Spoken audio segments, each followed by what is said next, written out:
Good afternoon বন্ধুরা। আমি আজকে আবার একটা নতুন ব্লগ নিয়ে তোমাদের সামনে চলে আসলাম।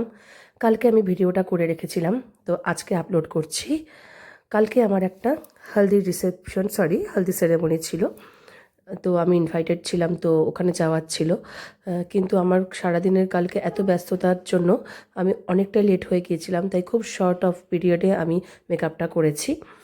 প্রথমে আমি স্কিনটাকে ময়েশ্চারাইজার অ্যাপ্লাই করে ময়েস্ট করে নিলাম।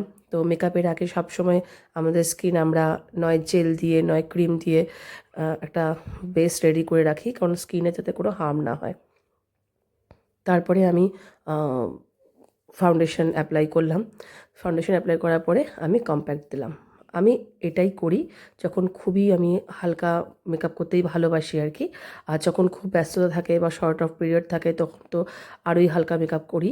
তো এবার আইব্রোটা আমি অ্যাপ্লাই করে আইশ্যাডোতে চলে গেলাম। তো আমি খুব একটা লাইট মেকআপ দিলাম আমার আইটাকে, কেন কি আমি রিসেপশনে একটু ডার্ক মেকআপ করব, আই মেকআপটা একটু আমি ডিপ করব, তার জন্য হালদিতে আমি লাইট করলাম, হালকা ব্রাউন দিলাম এবং তার উপরে মেটালিক ব্রাউন আইশ্যাডো অ্যাপ্লাই করলাম।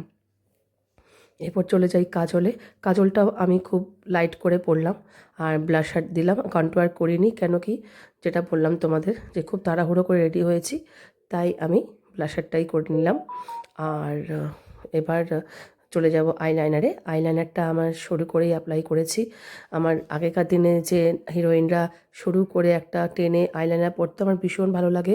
আর ওরা দেখবে খুবই কম কাজল ইউজ করতো, তো ভীষণ সুন্দর লাগতো, লুকসটা কিন্তু দারুণ আসে। এরপরে আমি একটা রেড কালারের ম্যাট লিপস্টিক অ্যাপ্লাই করলাম।